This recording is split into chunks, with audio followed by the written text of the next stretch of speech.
Hello दोस्तों, कैसे हो आप सब। Welcome back to job university में प्रकाश। तो इस वीडियो में मैं आपको दिखाने वाला हूं ग्रामीण बैंक के एक पीओ यानी प्रोबेशनरी ऑफिसर की सैलरी स्लिप। और यहां पे जो पोस्ट होती है, डेजिग्नेशन जो होती है, जब आप बैंक में ग्रामीण बैंक में ज्वाइन करते हो तो आप असिस्टेंट मैनेजर के पोस्ट में ज्वाइन करते हो। स्केल 1 की ये पोस्ट रहती है। ये मई मंथ की सैलरी स्लिप है, मई 2023 की सैलरी स्लिप है, लेटेस्ट सैलरी स्लिप है। बंगीय ग्रामीण विकास बैंक के एक एम्प्लॉई है जो असिस्टेंट मैनेजर के पोस्ट में वर्क कर रहे हैं। न्यू ज्वाइनी है, नया नया उन्होंने ज्वाइन किया है, तो उनकी ये सैलरी स्लिप है। इसलिए यहाँ पे आप देखोगे कुछ अरियर्स वगैरह भी मिले हुए हैं, क्योंकि जब उन्होंने ज्वाइन किया, जैसे कई बार ऐसा होता है ना कि अगर आपको ज्वाइनिंग मिलती है सपोज 15 तारीख को या 16 तारीख को, तो जो उस मंथ की सैलरी रहती है, यानी कि जो 15 डेज़ की या 14 डेज़ की सैलरी रहती है, ये आपको अगले मंथ की सैलरी में ऐड होकर मिलती है। तो ये इनकी फर्स्ट सैलरी स्लिप है, जो इन्हें फर्स्ट सैलरी है जो इन्हें मिली हुई है। तो जैसा कि आपको पता है, बेसिक पे 36,000 आता है, तो यहाँ बेसिक पे मिला है 36,000। डीएनएस अलाउंस यानी महंगाई भत्ता, जैसे जैसे महंगाई बढ़ते जाते हैं महंगाई भत्ता डीएनएस अलाउंस भी बढ़ता रहता है। ये गवर्नमेंट के ऊपर रहता है वो कैसे इंक्रीज उसे करती है। तो यहाँ पे डीएनएस अलाउंस बना है 15,019 rupees. Then HRA house rent allowance मिला है 2,520 रुपीज़।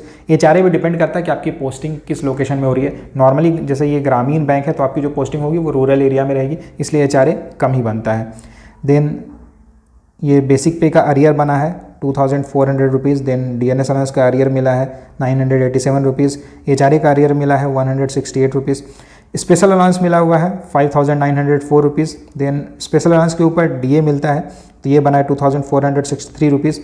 देन उसके बाद स्पेशल अलाउंस का अरियर, जैसा कि मैंने आपको बताया कि अरियर यहाँ पे क्यों मिल रहा है, क्योंकि उन्होंने मे बी 4 दिन पहले या 5 दिन ज्वाइन किया होगा और उसकी सैलरी नहीं मिली होगी उस मंथ की, ये सैलरी नेक्स्ट मंथ में ऐड होके मिली है। तो स्पेशल अलाउंस अरियर मिला है 393 रुपीज़। देन स्पेशल अलाउंस के ऊपर डीए मिला है अरियर के ऊपर 162 रुपीज़। ट्रेवलिंग अलाउंस मिला है, उसका अरियर मिला है 40 rupees. Then arrear other allowance मिला है 103 रुपीज़ का। लर्निंग अलाउंस मिला हुआ है 600 रुपीज़। इसके अलावा लर्निंग अलाउंस के ऊपर डीए मिला है 250 रुपीज़ एंड लोकेशन अलाउंस मिला है 700 रुपीज़। तो इनकी ग्रॉस सैलरी बनी है 67,711 रुपीज़। यहाँ पे ग्रॉस सैलरी थोड़ी ज़्यादा बनी है क्योंकि यहाँ पे इन्हें अरियर भी मिला है, तो वो भी यहाँ ऐड हो गया है। मैं आपको दूसरी सैलरी स्लिप दिखाऊंगा जिसमें आप देखोगे कि जब अरियर नहीं मिलती है तब क्या सैलरी रहती है। प्रोफेशनल टैक्स मिला है 200 रुपीज़। देन कुछ बैंक का कुछ डिडक्शन वगैरह हुआ है 100 रुपीज़ का। एनपीएस का डिडक्शन हुआ 5,102 rupees and NPS arrear deduct हुआ 339 रुपीज़। ये जो एनपीएस होता है नेशनल पेंशन स्कीम हो गया, इतना आपके अकाउंट से डिडक्ट होता है उतना ही गवर्नमेंट भी आपको पे करती है। तो 5,102 प्लस 5,102, तो ये हो जाता है 10,200 रुपीज़। तो लगभग 10,000 हर मंथ आपके अकाउंट में जमा होता रहता है। ये पेंशन के लिए जमा होता है, जब आपकी रिटायरमेंट होती है उस समय आपको ये पेंशन के तौर पे मिलता है, या फिर अगर आप चाहो तो एक बार में ही अगर आप पूरा अमाउंट विड्रॉ करना चाहो तो वो भी आपके पास ऑप्शन रहता है रिटायरमेंट के बाद ही, लेकिन ये आप ले सकते हो। तो टोटल डिडक्शन की बात करें तो 5,741 रुपीज़ टोटल डिडक्ट हुआ है।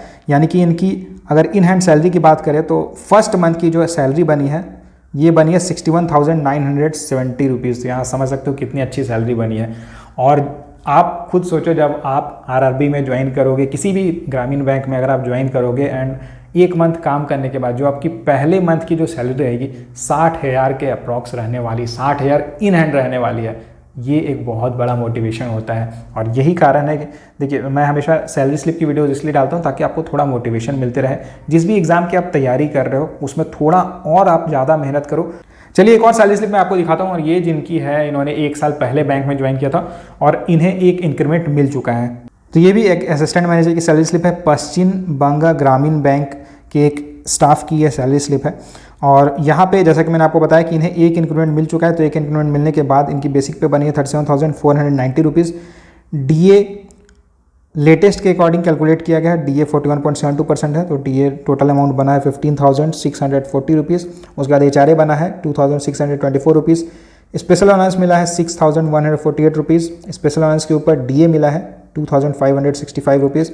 देन लर्निंग अलाउंस बना है 600 रुपीज़। लोकल कंपनसेटरी अलाउंस मिला हुआ है 700 रुपीज़ एंड लर्निंग अलाउंस के ऊपर इन्होंने शायद डीए दिया है तो 250 रुपीज़ वो मिला हुआ है।